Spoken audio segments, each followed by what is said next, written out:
Sejam bem-vindos ao podcast Negócios do Agro e hoje nós vamos falar de um tema importantíssimo aqui para o agro, que é a irrigação. E antes de começar, eu queria agradecer os parceiros desse episódio, que é a AgroTravel, a agência de viagens oficial do agronegócio, e a Netafim, líder mundial em irrigação por gotejamento. Meu convidado de hoje, ele é formado em agronomia pela Universidade Federal de Pelotas e também possui MBA em marketing e finanças. Ele já atuou em empresas como MFC, Monsanto e Bayer, tendo vasta experiência em diferentes funções corporativas e diversas regiões do Brasil, acumulando mais de 20 anos de experiência no agro, e hoje ele é CEO Mercosul da Netafim, que é não só a empresa que foi pioneira nos sistemas de irrigação por gotejamento, como também é líder de mercado. Eu vou conversar com o Ricardo Almeida. Seja bem-vindo, Ricardo. Boa tarde, Fábio, audiência, a todos que em algum momento vão nos assistir aí. Um prazer estar aqui conversando contigo. Maravilha. Ricardo, para a gente começar, eu queria que você contasse um pouco aí da sua trajetória até chegar nos cargos de liderança aí de grandes empresas e importantes empresas do agro. Se você pudesse resumir aí como foi esse caminho. Muito bom. Bom, eu formei em engenharia agronômica, agronomia, e atuei todos esses anos, inicialmente em grandes empresas multinacionais do segmento de agroquímico e semente, e sempre transitei a minha carreira entre áreas comerciais e áreas de marketing. Tive a oportunidade de trabalhar e atuar em vários estados do Brasil, especialmente esses estados agrícolas, né? Na primeira fase da carreira, que iniciou no sul do Brasil, depois eu acabei migrando para o Cerrado e depois vim para São Paulo. Então, assim, pude ter um contato com diversos tipos de produtores, diversos tipos de culturas agrícolas, desde soja e milho até culturas de especialidade, frutas, vegetais. E à medida que a carreira foi crescendo, de cargos de gestão, de gerente, diretor, eu fui mais me aproximando dos escritórios e aí me trouxe mais para a região sudeste de volta. Então eu digo que hoje, talvez o meu maior patrimônio é ter tido a oportunidade de, ao longo da carreira no agro, ter tido contato com agricultores, distribuidores, parceiros, concorrentes e todo mundo em diferentes situações, né? E esse conhecimento, essa vivência, esse histórico, possibilita a gente, anos depois, quando precisa tomar uma decisão distante da realidade, muitas vezes, mas aquilo que a gente chama de feeling, de sensibilidade, de cheiro, ele está ali presente, é aquele conjunto de impressões que um acumulou ao longo da jornada da vida, né? Então, essa é a minha carreira. Hoje, pela Netafim, eu fico aqui em Ribeirão Preto, que é a nossa fábrica, nosso escritório. Mas já tive a oportunidade aí de viver em várias cidades do interior, capitais do agro, como se dizem, e ter essa interação de perto, né, com aonde as coisas acontecem. Legal. Interessante que eu fui para uma das feiras aí grandes do agro na Expo Direto lá no em Não Me Toque, no Rio Grande do Sul, e saindo de Campinas aqui, impressionante. Eu desci em Passo Fundo e o avião inteiro só tinha gente do agro, todo mundo de uniforme indo pro evento. Então, e uma coisa muito legal que você vê no aeroporto e até no avião, todo mundo meio que se conhece ali, faz um network. Então, esse relacionamento dentro do setor, como você mencionou, aí é um negócio muito, muito interessante, assim, que a gente dificilmente vê em outras áreas, mas parece que o público do agro aí é um pouco mais unido nesse sentido, né, de se conhecer mais e trocar mais experiências.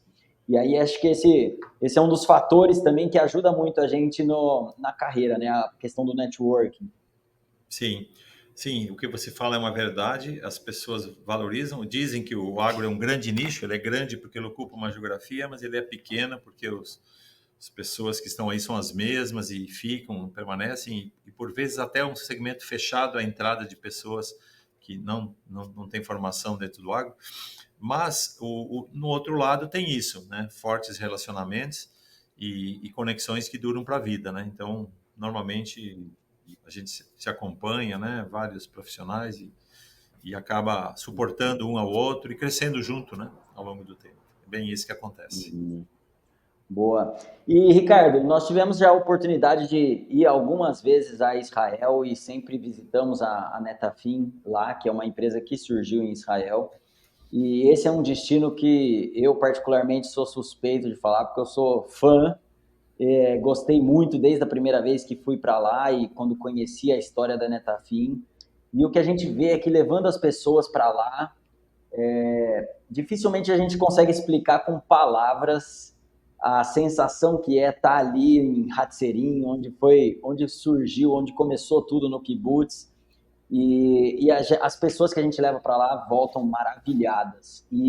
Assim, eu queria que você falasse um pouquinho da Netafim e como surgiu, se você puder contar também como surgiu a irrigação por gotejamento e o escopo de trabalho hoje da Netafim, o quanto ela se desenvolveu e cresceu a partir ali do deserto praticamente, né?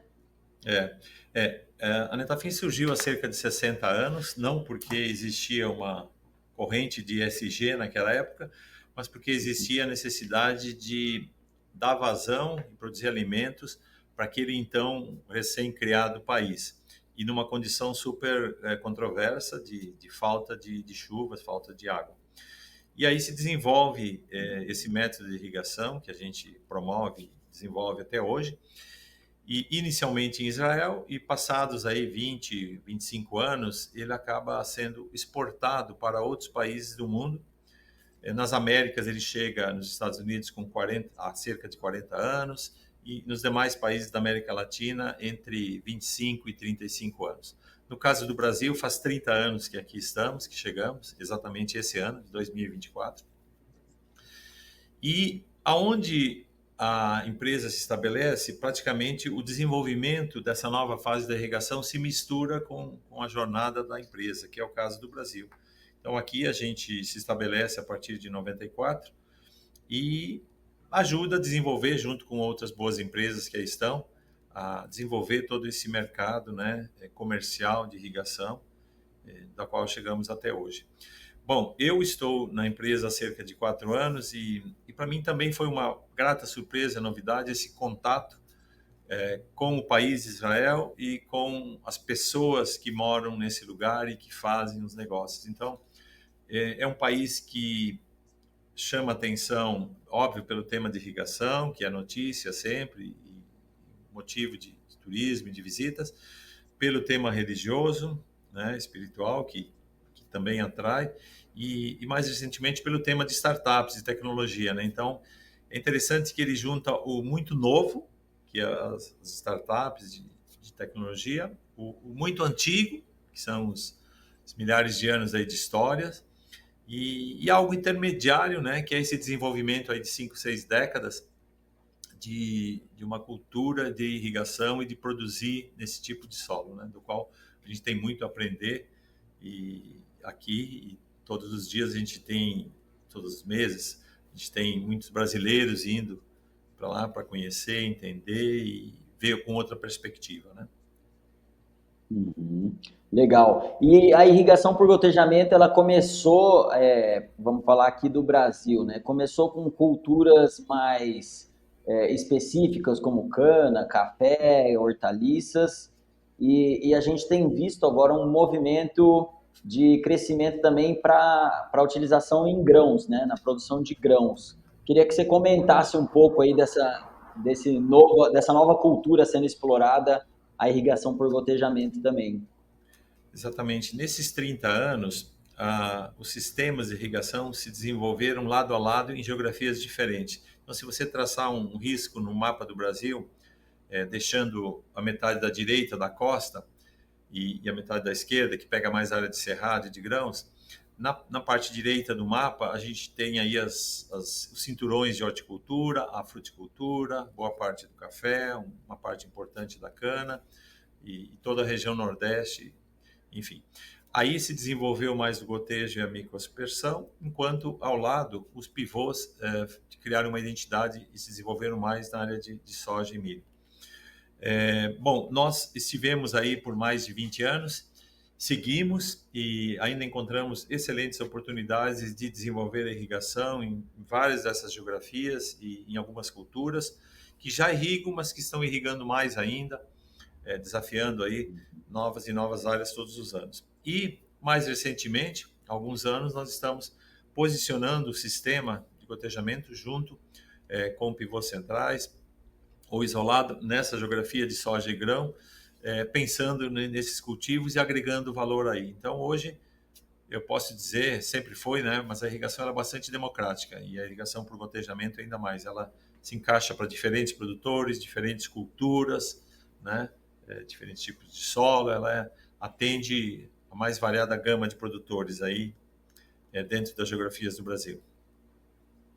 Bacana. Legal essa integração, né, junto com os pivôs aí para gerar um aproveitamento ainda maior das áreas, principalmente as beiradas ali que os pivôs não pegam. Então, o gotejamento aparece como uma solução muito boa para esse aproveitamento, né? E em relação aos demais países aqui do Mercosul, como é que tá? Eles têm uma utilização maior de gotejamento que o Brasil? Ou como é que está a região aqui da América do Sul? Eu diria assim, a Argentina tem uma história semelhante à do Brasil, cerca de 30 anos, em que você irriga primeiro as áreas tradicionais, Mendoza e outras que têm viticultura, enfim, e gradativamente expandindo também para regiões de grãos, agora mais recentemente, como por exemplo a província de Córdoba, que é um epicentro da produção de grãos lá, além de outras províncias da Argentina. Uruguai já se familiariza mais com sistemas de gotejo para fruticultura, tem uma área menor de grãos. Paraguai é um país que tem um potencial enorme. Existe uma região vasta a ser desenvolvida, que é o Chaco paraguaio, que tem pouca água, então assim ele para produzir, para se desenvolver, ele vai precisar de irrigação, mas ainda é uma área baixa. E aí os demais países dos Andes, Chile, Peru, tradicionalmente já cultivam com projetos de irrigação, tá? Seja de, de via escorrimento da montanha, do degelo, ou seja, com sistemas tecnificados de gotejo, enfim, ele já tem boa parte da sua área irrigada. Bem verdade que Brasil e Argentina têm a maior área agrícola desses países, né? Então, quando a gente pensa em Cone Sul, Latinoamérica, grandes expansões de áreas ou áreas ainda não irrigadas, seguramente estão no Brasil e na Argentina. Legal. E Ricardo, hoje a irrigação por gotejamento ali é uma tecnologia que foi desenvolvida e aí com os avanços ao longo dos anos, quais foram as outras tecnologias que foram agregadas aí a esse sistema de irrigação? Elas estão mais ligadas à parte de controle? Que tem de mais novo aí que a Netafim é uma empresa inovadora e acho que como toda empresa inovadora não para de inovar, né? Então está sempre buscando novas soluções. Que vocês têm trazido de mais tecnologia para esse sistema para esse tipo de irrigação? A inovação em cima de produto ela é contínua, ou seja, ao longo dos anos, das décadas, sempre tivemos lançamentos de novos produtos que aumentam a eficiência, enfim, da água, mas o grande impulso ele vem primeiramente da sinergia da irrigação do produto água com a fertirrigação, com químicos ou biológicos, nos casos em que é possível isso ser aplicado. Então, aí tem uma primeira integração que gera resultados, uma sinergia bastante positiva, e é um mundo ainda a ser explorado, porque o Brasil, em termos de nutrição, o básico, o nitrogênio, fósforo e potássio, já está bastante bem dominado. Mas os fertilizantes especiais, existe ainda um número maior de oportunidades para se explorar e tirar mais vantagem do que já existe disponível aí. E, mais recentemente, o que move a irrigação por gotejamento, ou uma tendência, é conectar ela com o digital, com elementos que facilitem o monitoramento e a gestão remota. Então, o uso de sensores no campo, né, para coletar esses dados. A natureza gera dados todo dia, né? Temperatura, umidade, precipitação. entre outros, evapotranspiração da planta. E, por outro lado, a gente tem dados históricos, né? Então, o futuro, ou o momento presente para o futuro, ele apresenta uma imensa oportunidade de a gente conectar toda essa base de dados já existente, com tudo que é possível coletar de dados em tempo real, gerar algoritmos e fórmulas que permitem gerar recomendação para o produtor do que fazer. Recomendações econômicas, né, que visem o mínimo de custo e o máximo de eficiência. E tudo isso remoto, com dados em nuvens, com todas as facilidades que se dispõe hoje em termos de tecnologia, né? Então, acho que essa é uma grande tendência e do qual ainda tem muito para ser explorado. Nós temos produtos, estamos agora em 2024 lançando um produto com o nome comercial GrowSphere, que é fruto de um desenvolvimento de longa data e que junta tudo isso que eu estou mencionando aqui. Então, hoje, é um produto já disponível para os agricultores, ele é acessível a médios, grandes produtores, para várias culturas, e que faz um trabalho bastante moderno e de alto nível de gestão. E diga-se de passagem, o produtor está aberto para isso, e de uma maneira geral, já dentro e fora da irrigação, existem vários exemplos, bons exemplos de soluções de gestão, de soluções que trabalham com dados e toma-se decisão a partir delas. Então, é também um produto agora em irrigação que permite o produtor ter esse acesso remoto e baseado em dados, né? Porque como a busca contínua de tecnologia, dados são importantes, né? Só aquele feeling, só aquele cheiro, ele é importante até uma determinada altura, mas à medida que as áreas crescem e com a mobilidade urbana, mais e mais é importante conciliar decisões remotas com base em dados, né? E tá aí, né? Então é só a gente juntar através da inteligência artificial e tornar isso disponível, que é o que esse produto que eu mencionei, chamado GrowSphere, faz num alto nível. Legal, muito bom. E a gente acompanhou agora na AgriShow aí um pouco desse lançamento aí de vocês e realmente é um negócio muito interessante, cada vez mais aí a inteligência atuando a favor aí da produtividade, da eficiência. Muito bom, parabéns aí pelo trabalho, né, por esses lançamentos. E ô Ricardo, você acredita que algumas culturas com as quais o gotejamento tem uma adesão melhor, elas podem chegar ao ponto de serem irrigadas 100% por gotejamento nas grandes fazendas, nas principais propriedades? Como, por exemplo, vamos falar aí de café. Café já tem uma grande utilização. Você acha que tem um potencial de ser 100% irrigado por gotejamento? Sim, tem.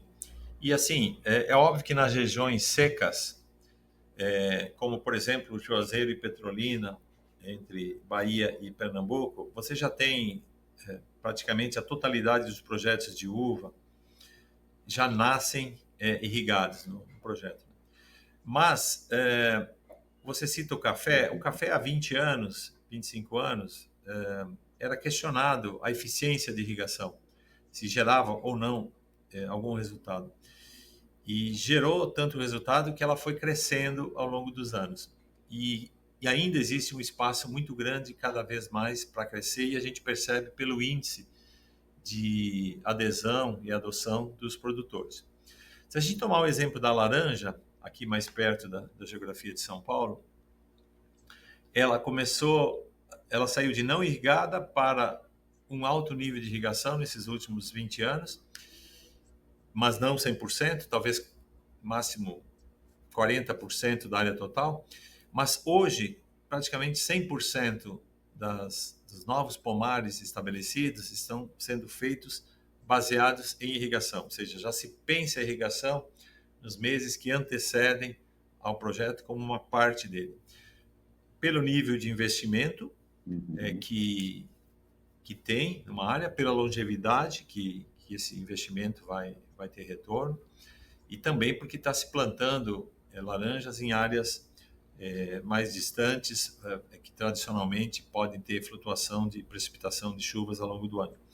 Então, sim, da mesma forma que esse último exemplo da laranja, do café, a gente vê a cana, por exemplo, que já irrigava em áreas maiores no Nordeste, que está começando a irrigar na região Sudeste, terem esse movimento. Então, a gente entende que é um processo de aproximação, de conhecimento, de que o produtor precisa testar numa área pequena para depois expandir, que ele precisa ver em algumas outras áreas para se convencer, porque, Fábio, lembre que a gente vende irrigação num lugar, numa geografia que chove.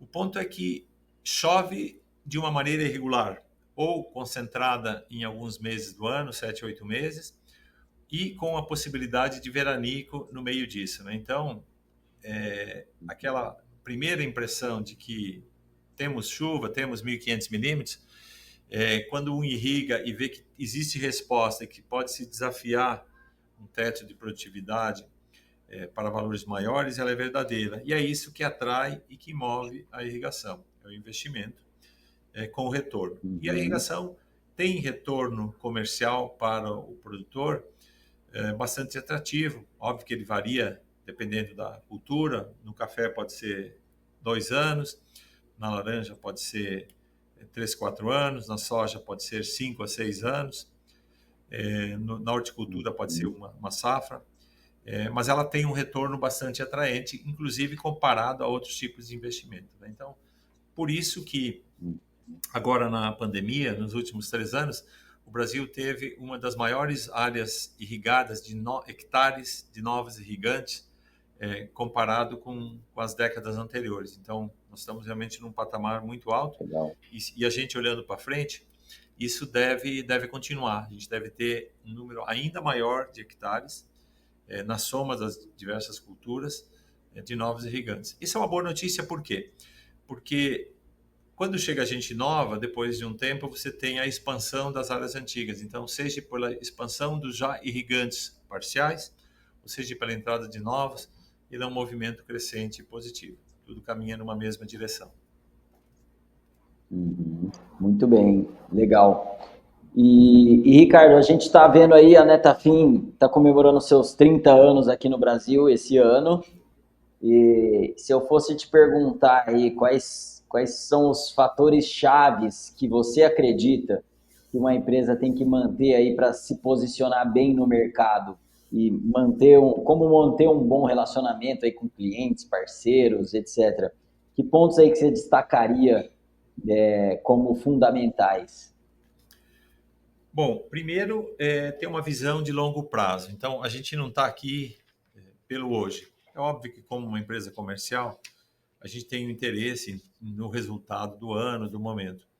Mas ele é um investimento e um desenvolvimento sempre a longo prazo. Então, foi com esse pensamento que há 30 anos atrás a gente chegou aqui, a empresa chegou, e período a período ela foi investindo em determinadas culturas, como a cana, o café, a laranja, e passou aquela fase inicial de desconhecimento, né? E passou gradativamente a ajudar no convencimento dos produtores de que valeria a pena irrigar. E a gente segue nessa toada, nessa cartilha até hoje. Então, à medida que algumas culturas já estão consolidadas, a gente vai abrindo novas frentes, como foi o que a gente citou agora há pouco no caso dos grãos e outras culturas que a gente vai ano a ano inserindo. Então, essa visão de longo prazo, né, fazendo o presente, mas sempre com o olho no presente e um no futuro, no que está por vir, é uma característica importante. A segunda é pensar no cliente, nesse caso no agricultor, na usina, na agroindústria, e vestir os sapatos dele. Por quê? Porque a irrigação ela é transformadora dentro da propriedade. Ela não é um insumo que um aplica uma vez e tem que ser reaplicado no ano seguinte. Ela é estrutural. A gente constrói piscinas, casa de bombas, captação, distribuição de água, e isso está enxertado, para usar uma palavra agronômica, dentro da fazenda. E a gente tem centenas de exemplos de como a irrigação transforma uma propriedade. Então, a gente brinca aqui na Netafim que a gente não tem clientes, a gente tem amigos, porque a irrigação ela tem um processo de negociação longo, porque é uma decisão, né, e envolve um investimento que não é barato. Ela tem um tempo de instalação e de aprendizado da fazenda, do produtor, a como tirar o melhor da irrigação.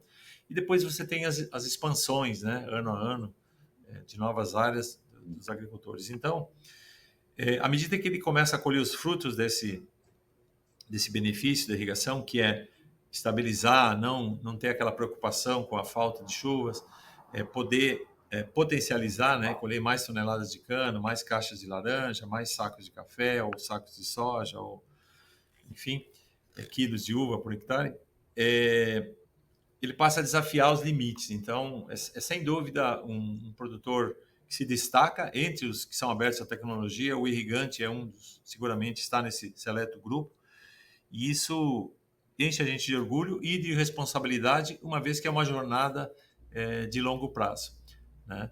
E a gente acompanha a vida, o PNL do agricultor, justamente porque é uma relação de longo prazo, né? E a gente vê todos esses benefícios. Então, visão de longo prazo e estar conectado com os clientes, eu diria que são duas perspectivas muito vivas, né, da nossa estratégia e da nossa cultura de fazer negócios. Uma terceira está muito ligada ao novo, né, ao que está por aí, ao como o mundo está girando e como isso fala com a Netafim, com o seu produto, né? E aí eu cito o tema do digital, que está em todas as agendas e também na nossa, e que eu mencionei agora há pouco. E também cito o tema do ISG, né, que se há 60 anos ou há 30 não se falava nisso, mas há 10 anos para cá se fala muito. E a água é um desses pilares né, existem outros, mas o uso eficiente de água e a disponibilidade, enfim, a perenidade, a eficiência da água na cultura é um dos pilares que se fala muito dentro das agendas ISG. Então, isso tudo, considerando que a gente vive um mundo globalizado, muitas empresas exportadoras, auditadas, e de alguma forma preocupadas com isso, empresas agrícolas, né, tem impulsionado o interesse pela irrigação, né? Como eu posso tirar mais, como eu posso tomar vantagem disso, enfim. Então, o SG é uma preocupação constante. E aí, requer da nossa parte, junto com o mercado, ter uma linguagem, ter um posicionamento para o mercado, para os clientes, para as empresas compradoras, de como a água pode impactar esse tema. E antecipo que, de uma regra geral, positivamente, né? Então, você tem por tonelada, por quilo produzido, uma eficiência muito grande. A agricultura já é brasileira sustentável por natureza, a gente tem uma longa relação de boas práticas que nos tornam, assim, número um em sustentabilidade. Mas, sim, é um dever nosso, cada vez mais, de estar buscando e trabalhando elementos junto com o mundo aí, para reduzir emissões e ganhar eficiência e manter o mundo verde e próspero aí por um bom tempo, né? Enfim. Então, acho que são essas algumas linhas de estratégia, né, que permeiam o trabalho da Netafim no dia a dia aí. Legal. Você comentou aí da questão do longo prazo, né? E me veio uma dúvida aqui que eu queria te perguntar. Existem muitos casos de produtores que começam a usar a irrigação, esse sistema por gotejamento, e depois voltam atrás? Ou quem prova não volta mais atrás? Eu te confesso que raramente a gente vê um ex-irrigante, alguém que testou qualquer sistema de irrigação e voltou atrás, muito menos gotejamento. Então, eu diria o contrário, talvez seja mais difícil para entrar, porque existem algumas barreiras que precisam ser vencidas, fica assim uma agenda mais intensa da fazenda, uma vez que você tem 12 meses por ano produtivos, potencialmente verdes. Isso requer do agricultor, do gestor, do administrador, um planejamento para você, se for uma cultura anual, plantar e colher 2 ou 3 safras. Se for uma cultura perene, ter tratos culturais compatíveis, né, com a irrigação para poder extrair o máximo. Então, ele sim requer uma preparação de capital, obviamente antes da instalação uma preparação de disponibilidade de água e de energia para tocar o sistema, e depois de uma gestão mais intensa, porque você vai ter uma produção maior e mais previsível, assertiva ao longo do ano, com um alto nível de investimento. Então vai investir mais e vai colher muito mais ainda, né? E aí você precisa ter uma gestão de tudo, incluindo armazenagem, comercialização, ponta a ponta, né? Então esse processo de decisão, essa virada de chave, ele está acontecendo. Conforme eu mencionei no Brasil, se a gente olhar para o passado, não era uma prioridade a irrigação há 30, 40 anos. O Brasil do interior tinha outras prioridades, como levar luz elétrica, abrir estradas, construir alguma armazenagem, fazer a fertilidade do solo, desenvolver um pouco de genética, obter variedades mais produtivas, testar alguns fertilizantes, alguns químicos e outras coisas aí. Mas tudo isso já foi feito nas décadas anteriores e hoje o Brasil já tem, na maior parte das culturas e dos produtores, um nível dos melhores do mundo. Então, a irrigação entra como uma oportunidade, primeiro, de estabilizar tudo isso, né? Todo esse investimento que já foi feito. E segundo, testar novos limites.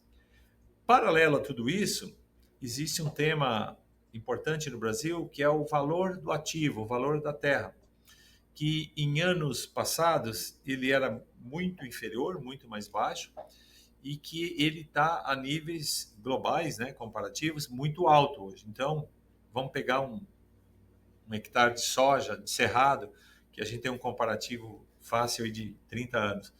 Uma terra valia por hectare 10, 20 mil reais há 20, 30 anos, falando na mesma moeda, corrigindo a moeda. Hoje, facilmente, essas áreas valem 100 mil ou até 200 mil reais, dependendo da região, do tamanho, etc. Então, numa área de 20 mil, ela comporta um tipo de investimento.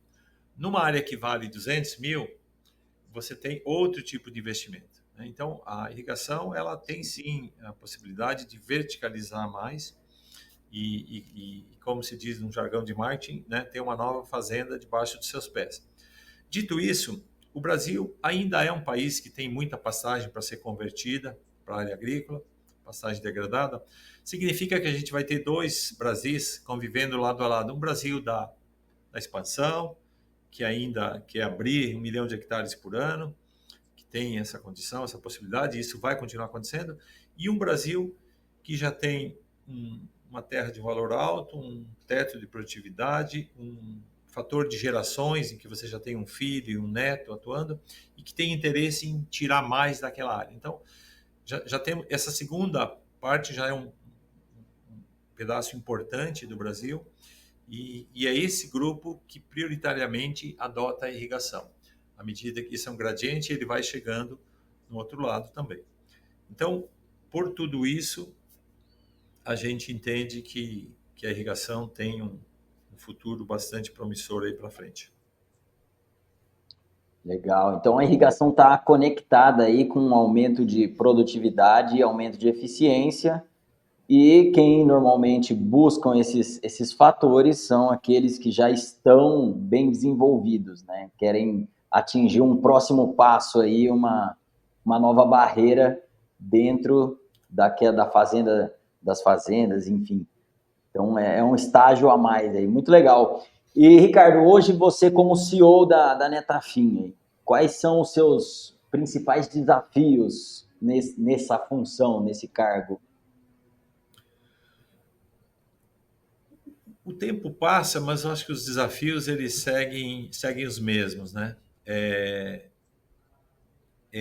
Linkar o tripé ou os pilares de liderança de pessoas, de um grupo motivado, de um grupo profissional que demanda aprendizado, que demanda estratégia direcional, com uma necessidade crescente, competitiva, de melhorar o atendimento, o suporte, a abordagem aos clientes, de ter uma leitura da dor desse cliente, da necessidade, do que ele realmente precisa, e de linkar como esse produto de irrigação pode e deve ser encaixado. Então, assim, não é o meu caso, mas acho que de qualquer líder, né? O tema de pessoas, o tema de clientes, dentro de uma plataforma dinâmica de competição, de entrada de novas tecnologias, que na maior parte das vezes é boa e que a gente tem que inserir dentro do contexto do nosso produto, né? Que foi um pouco do que a gente falou em alguns momentos aí da nossa conversa, mas como digital, por exemplo, temas de ESG, temas de gestão, discussões importantes de estratégias de acesso ao mercado, que é como a gente se torna acessível, né? Porque não basta ter um bom produto, uma boa tecnologia, se ela não está disponível dentro da geografia agrícola, dentro do CPF e do CEP da propriedade, né? Então, como fazer isso chegar de uma maneira constante, de uma maneira efetiva e agradável ao potencial usuário, né? Então, acho que esses são os desafios mais prementes aí da agenda minha nesses anos recentes e agora nesse ano, sobretudo.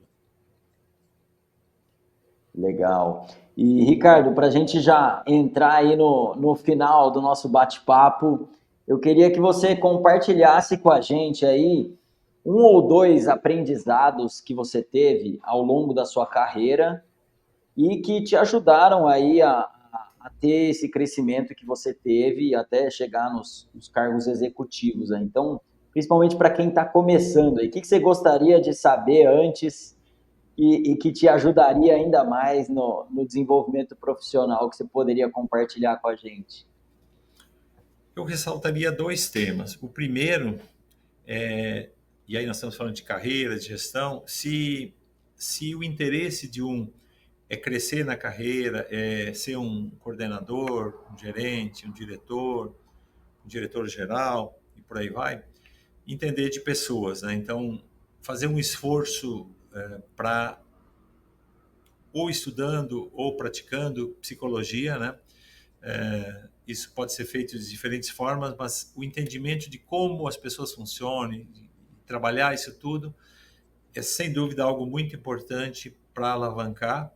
E quanto mais se cresce num organograma, numa hierarquia, mais importante ele é. Então, assim, sem dúvida, investir.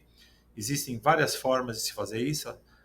A mais básica é através de complementando com leituras, e um livro é uma coisa muito barata e muito única, você pode fazer de uma forma individual, até bons cursos e muita prática, né? Eu acho que isso tudo somado a gostar de pessoas, a interagir e protagonizar, né? Querer ser um líder, né? Então, a liderança nasce, pode ser desenvolvida, mas tem um querer aí e tem um querer ser protagonista disso. Então, estar atento a essa linha.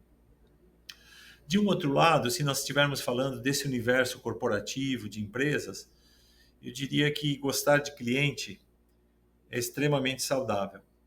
Por mais básico que pareça, uma empresa roda, investe, possibilita o desenvolvimento dos profissionais a partir de receita. E essa receita se dá com clientes felizes e entendendo qual é a demanda deles e por aí vai. Então, ter esse gosto e estar desprovido para visitar clientes em campo, receber clientes, escutar demandas, é sumamente importante. E essa é uma habilidade que um começa no início da carreira e nunca mais perde, né? Então, mesmo hoje, em feiras, visitas, eu tenho uma parte importante da minha agenda do ano visitando clientes. Claro que hoje eu estou em busca de uma visão mais estratégica, de algum ponto de melhoria, de oportunidades de fazer negócio. Mas em cada momento ela é única, né? Talvez lá no início da carreira, no chão de fábrica, no campo, alguém vai aprender motivações de compra, psicologias de fechamento, de negócio, o que se valoriza ou não em termos de uma assistência técnica, enfim, não importa. Eu acho que cada momento traz uma visão única E quem entende do cliente vai estar sempre bem posicionado dentro de qualquer empresa, porque ele é um ponto importante da existência, da continuidade da empresa. Então, se você entende ele, você seguramente, independente de você ser uma pessoa comercial, marketing, registro, desenvolvimento, IT, finanças, não importa. Esse conhecimento, esse entendimento vai te dar a oportunidade de levar e posicionar uma empresa melhor no mercado. Então, com pessoas e com cliente, eu acho que é uma parte importante. Tem outros, mas esses dois já garantem uma bela alavancada em qualquer carreira. Perfeito, perfeito. E essa, quando você fala clientes, para mim fica muito claro isso, né? Essa vontade genuína de servir, né? De querer servir ao próximo aí, ao cliente e deixar ele satisfeito. E acho que isso independe da área mesmo, como você falou. Se a gente tem o foco no cliente, nas necessidades, que é a razão pela empresa existir, isso é um fator chave aí, com certeza, para o sucesso e para entender, né? Entender as necessidades e conseguir suprir elas. E do outro lado é as pessoas. Então, acho que resumindo aí tudo, seriam pessoas e pessoas, né? Porque os clientes também são pessoas e a chave principal, se a gente fosse condensar em uma só, são as pessoas. Muito legal, Ricardo. E eu queria te agradecer aqui por aceitar esse convite, por compartilhar suas experiências com a gente. E foi muito legal aqui ouvir os seus insights, tanto de irrigação como essa parte aí de gestão e de carreira. Muito obrigado, viu? Obrigado a você, Fábio, e a audiência do podcast que nos vê ou nos escuta hoje ou amanhã, no futuro. É isso, é isso. Uma troca boa, legal e o melhor está por vir, né? Como se diz. É isso aí. E agradecemos vocês por estarem nos acompanhando. A gente vai deixar as informações da AgroTravel e da Netafim e vamos deixar também do Ricardo na descrição desse episódio para quem quiser saber mais. E não esqueçam de seguir a gente no Instagram, no YouTube, no Spotify. E se você gostou, compartilhe para a gente continuar crescendo e inspirando o agronegócio brasileiro. Obrigado e até a próxima!